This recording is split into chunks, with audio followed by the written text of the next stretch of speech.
A porta estreita e a porta larga. Mateus 7, do 13 ao 14, Lucas 13, do 22 ao 24. Mateus 7, do 13 ao 14, entrai pela porta estreita, porque a larga é a porta, e espaçoso é o caminho que conduz à perdição. E muitos são os que entram por ela. E porque é estreita a porta e apertado o caminho que leva à vida, poucos são os que a encontram. Mateus 7, 13, 14. Lucas 13, 22 ao 24. E percorria a cidade e as aldeias, ensinando o caminho para Jerusalém. E disse-lhe um Senhor: são poucos os que salvam. E ele lhe respondeu: porfiai por entrar pela porta estreita, porque eu vos digo que muitos procurarão entrar e não poderão. Essa é uma parábola que, embora pequena, se torna gigantesca. Devido à proposta da sua mensagem, Jesus apresenta aqui duas portas, que representam dois caminhos. Esses caminhos levarão ao único dois destinos possíveis na eternidade. Esses destinos serão acessados por toda a humanidade, que também se dividirá em duas partes: os salvos e os perdidos, os que estão em Cristo e os que estão sem Cristo. Logo, essa parábola fala então sobre duas portas, dois caminhos, dois públicos, dois viajantes e dois destinos que serão alcançados. Apenas Mateus e Lucas registram essa parábola. No entanto, ambos os escritores registraram um momento diferente. Mateus coloca o ensino de Jesus na parte final do sermão da montanha, enquanto que Lucas registra a última viagem de Jesus para Jerusalém, antes da crucificação. Essa última viagem a Jerusalém se dá entre Lucas 9, 51, 19 e 41.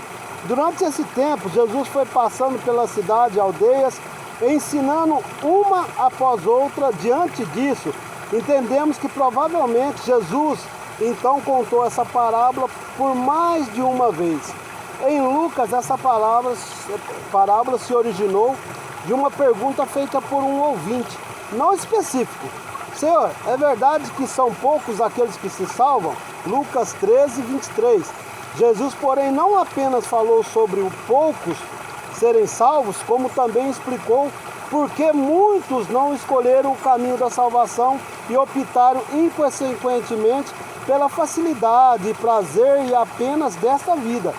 Curiosamente, todas as vezes que morre alguém que era considerado querido por todos nessa vida, se ouve a seguinte declaração: foi para um lugar melhor, está no céu. Porém, todos os que morrem vão para o céu? De acordo com Jesus, a resposta é não.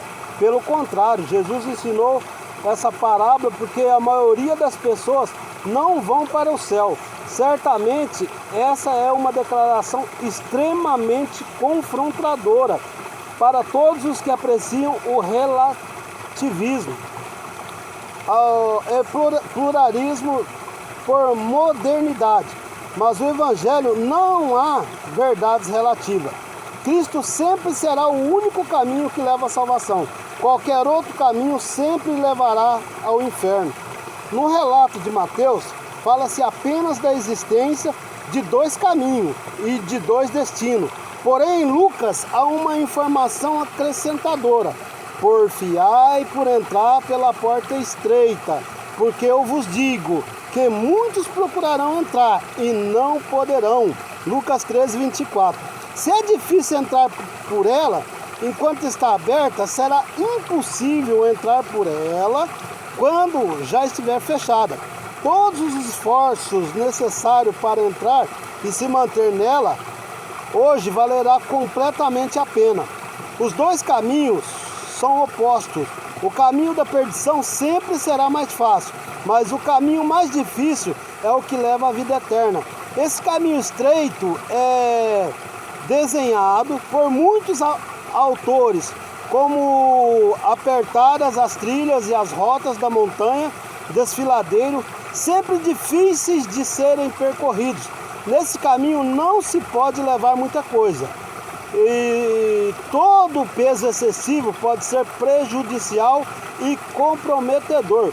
Tudo aquilo que pode nos impedir de alcançar a vida eterna com Cristo deve ser abandonado para seguirmos até o fim nesse caminho. Quando se percorre essa apertada trilha, cada passo que é dado produz-nos a sensação de um obstáculo que foi vencido. Em contrapartida, o caminho largo e espaçoso rouba de nós esse senso de esforço a ser depositado. As facilidades desse tipo de rota aparecem não nos fazer perceber o destino para onde ele conduz. Jesus alertou que muitos são os que escolhem essa vida, porém esse tipo de vida conduz tragicamente à morte. Uma questão que alguns autores questionam é se nessa trajetória proposta por Jesus vem primeiro a porta ou o caminho. É a porta que leva ao caminho ou o caminho que leva à porta? Lucas não fala sobre o caminho, apenas sobre a porta. Mateus apresenta primeiro a porta e depois o caminho. E sendo assim, quem entra por qualquer uma dessas duas portas passa a moldar a sua vida daí em diante, por tal escolha. Porém, penso que, independentemente da ordem a ser estabelecida, em nada muda a proposta de Jesus, que era mostrar que a vida eterna é alcançada por aqueles que batalham por ela até o fim, enquanto que o caminho que leva à perdição sempre será mais fácil e não exigirá esforço algum de quem percorre o inferno. A recompensa de quem fugiu do sacrifício, Jesus deixou bem claro que a vida fácil percorrida por muitos, mas a vida estreita e apertada é percorrida por poucos. Sobre a porta estreita, Jesus disse que poucos são os que a encontram. Mateus 7,14. Como Herbert Lowke escreveu, uma vida separada do pecado e se achegada a Deus não é algo popular. Porém, mesmo sendo poucos os que entram por essa porta, quando se forma todas as reuniões do salvo, existirá uma grande multidão descrita como uma quantidade que não se pode contar. Apocalipse 7:9. John Henke observa na gramática desse texto algo interessante. O termo grego usado aqui é perdição, é apoleia, vezes no Novo Testamento.